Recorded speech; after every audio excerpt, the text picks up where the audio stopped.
وہ بڑا امپورٹنٹ ہوتا ہے. اس سے پہلے آپ بڑی خوبصورت بات کر رہے تھے کہ ایک بچے کا آپ ذکر کر رہے تھے جی کہ وہ اس نے کہاں سے سٹارٹ کیا تھا اور اب وہ کہاں پہ, ذرا اس کی سٹوری. دیکھیے ہم arts council institute of arts and craft arts council میں پچھلے 7-8 سال سے وہاں پہ ہم نے ایک پروجیکٹ شروع کیا, اور وہ یہ تھا کہ غریب اور جو مڈل کلاس کے بچے بچیاں ہیں جو ایک کاغذ پینسل نہیں خرید سکتے, ان کو آرٹ کی تعلیم دی جائے. اور ان میں میجورٹی میں وہ بچے وہ اسٹوڈنٹس تھے جن کو ان کے پیرنٹس نے بھی. اچھا. تو ہم نے جب سرچ کرنا شروع کیا تو دیکھا کہ ایک بچہ ہمارا ایک اسٹوڈنٹ ہے وہ لیاری میں ایک رنگ کی دکان پہ کام کرتا تھا, بینرز وغیرہ لکھتا تھا, اور یہ تو آج وہ ایک رائزنگ اسٹار ہے.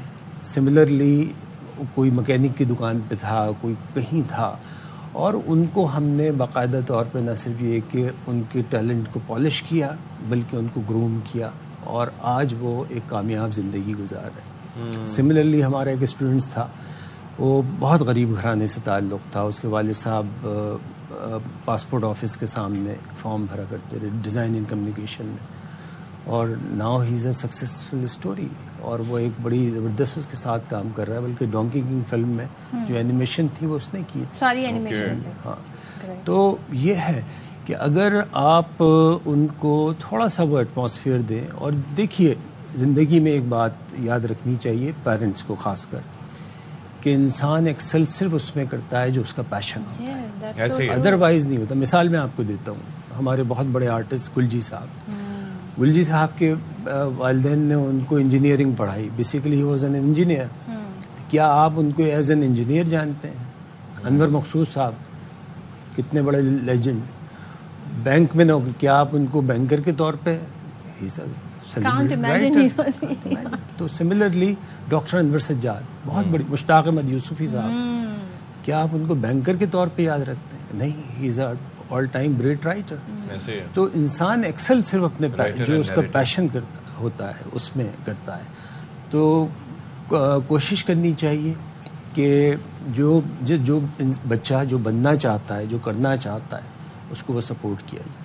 اور لٹریچر کا بھی بڑا کنٹریبیوشن ہے. لٹریچر نے ہمیں اسکولوں میں جو تعلیم دی جاتی ہے ہمیں کبھی نہیں سکھایا جاتا کہ آپ نے ایموشن سے کیسے ڈیل کرنا ہے, سیٹ بیک لائف میں آ جائے تو کیسے, لیکن سم ہاؤ لٹریچر سے آپ بہت کچھ سیکھتے ہیں.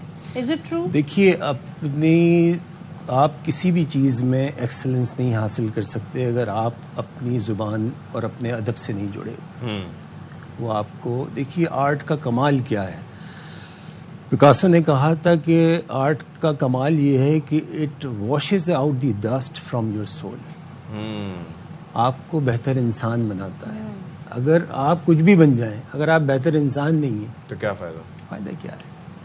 تو یہ اس کی خوبی, آرٹ, ادب, یہ تمام شعبے ایک ہی ہیں. مطلب ترقی یہ نہیں ہے کہ آپ کے پاس میٹیریلسٹک چیزیں ہوں, ترقی ہے کہ آپ ایز پرسن آپ گرو کریں. آپ انسان کیسے ہیں اور ایز اے ہیومن بینگ آپ کیا کنٹریبیوٹ کر رہے ہیں, اور آپ سے لوگ کیا فیض اٹھا رہے ہیں. That matters. Thank you so much Shahid sahab, بہت شکریہ فار بینگ ود اس. بہت کچھ لوگوں کو بھی سیکھنے کا موقع ملا ہوگا, اور ظاہر ہے کہ ہم نے بھی بہت کچھ گین کیا. ایک بریک لیتے ہیں, بریک کے بعد آئیں گے.